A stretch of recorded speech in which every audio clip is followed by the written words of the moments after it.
BBC Radio Nottingham. 17 minutes past 8. Quick reminder that the 9 at 9's not too far away now, is it? Your chance to reminisce and indulge yourself by going back in time, courtesy of our time machine. And have an hour of escapism, really. Escape Forest result last night. Escape what else is on your mind. And instead, enjoy a year in the past with some great music. There are 9 songs, 9 cracking songs from this year. But also lots of memories from this year as well. And in film, something really unusual happened in this year. And it involved this film.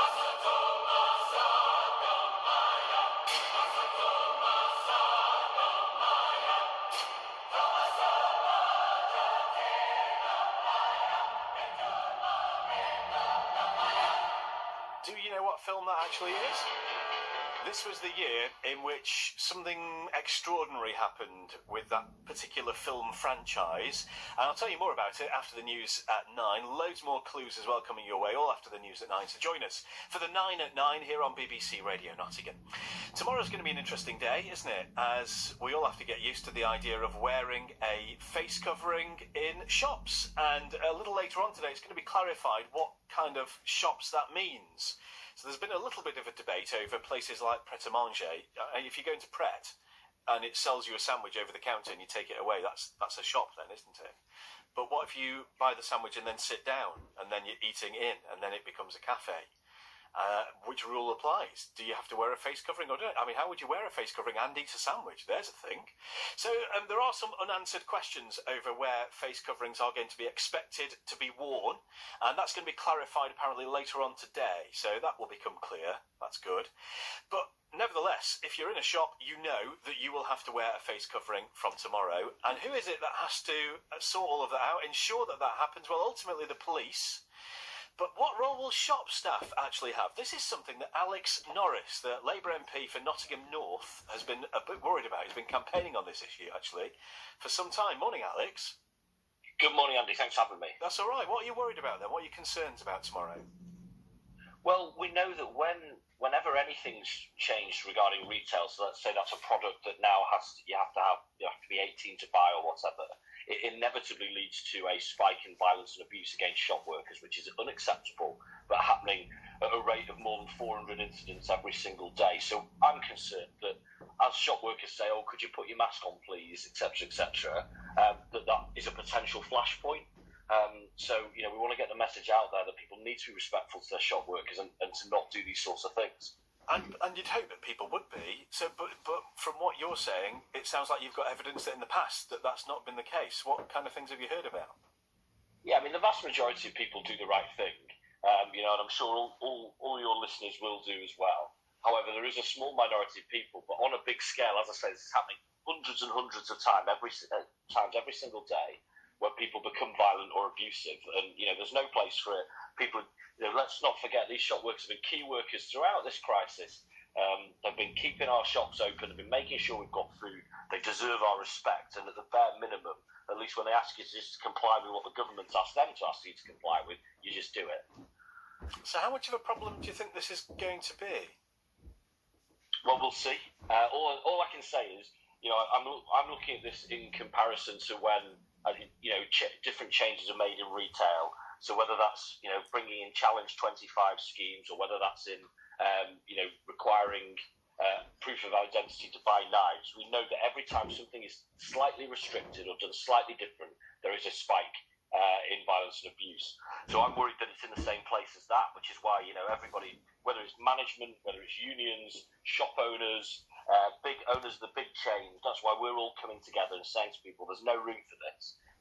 Please respect your shop workers and don't do these sorts of things. So maybe it shouldn't be on shop workers anyway to be saying, oh, can you put your mask on?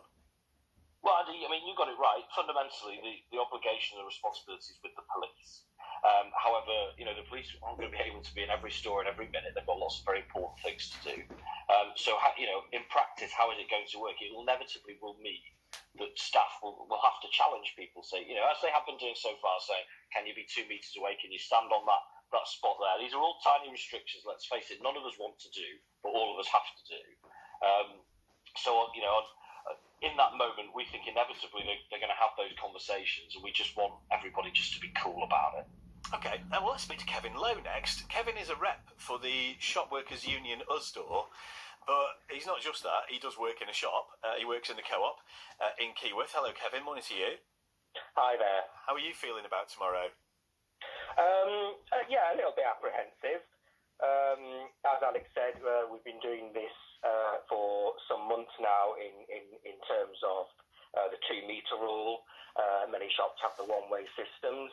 And most of the time when we point this out to people, like Alex says, most of the time people are happy and that's fine. Occasionally, though, we do, yes, receive mostly verbal abuse for correcting someone. Right. What? I mean, I don't want you to use the actual words, but in what way does that take place? Is it verbal abuse because you're just telling them to do something, or actually asking them to do something? Yes, basically, yes. Yeah. And they don't like being picked up on it, is it that? Yeah, no, not really. So have you been given any advice on how you should do this?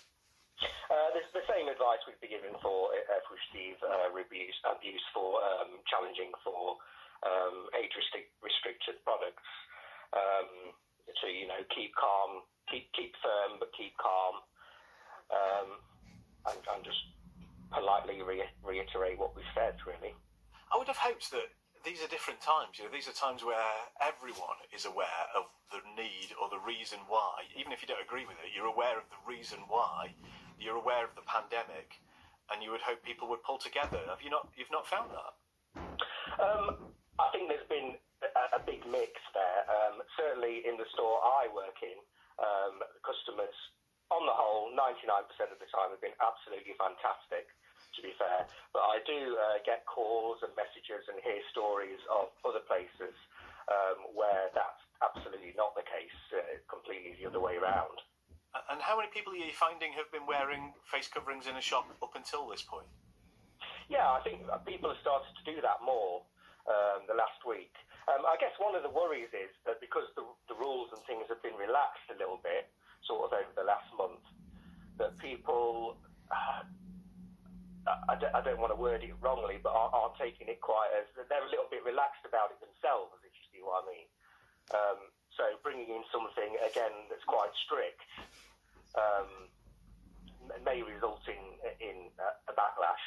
It'll be the person who forgets, won't it? It'll be the person who probably knows the rule and for some reason gets to the shop and then realises they haven't got their face covering and thinks, I'll just see if I can get away with it. Yeah, absolutely. But is that really down to you to sort that out? Well, I think actually this was one of the fears when it was announced. I think it has been clarified that it's really down to the police. But as has been mentioned before, obviously, we have a duty to protect our customers who are complying, and the police aren't always going to be there. So there is a little bit still something there down to us. And I think the other fear is that people may not realise that it's not down to us to control, and they may witness us perhaps not challenging people, and that may result also in challenges back at us and possibly abuse. Yeah. And what about the whole medical condition thing? I mean, there's a whole minefield there. Again, it shouldn't really be down to you to decide if someone's medical condition is justified or not for them not to wear a face covering. Absolutely not. I mean, I have no plans to be if I do challenge anyone, they say they have a medical condition. As far as I'm concerned, I'm not going to go into You're not going to ask for documentary evidence about them. Exactly, no.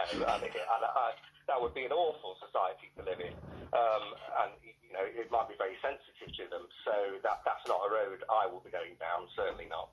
Kevin, thank you. Kevin Lowe, who's a rep for Usdaw, but works at the co-op in Keyworth, with his thoughts about tomorrow when it will be mandatory to wear a face covering in shops. Here's an interesting point from Ray in Lenton. He says, yeah, you will have to wear a face covering in a shop. What about the Victoria Centre, though, or other shopping centres? They're not actually shops, but they are sort of big indoor places. Would you have to wear one in there? I don't know the answer to that, Ray. I mean, I would have presumed yes, but I don't really know. Maybe that'll be one of the things that the government clarifies later on today, because we are expecting some clarification on the kinds of places where you will be expected to wear a face covering. And it is thought, by the way, that takeaways might be included in that, but we'll see what is announced later on. 27 minutes past 8, Andy at breakfast.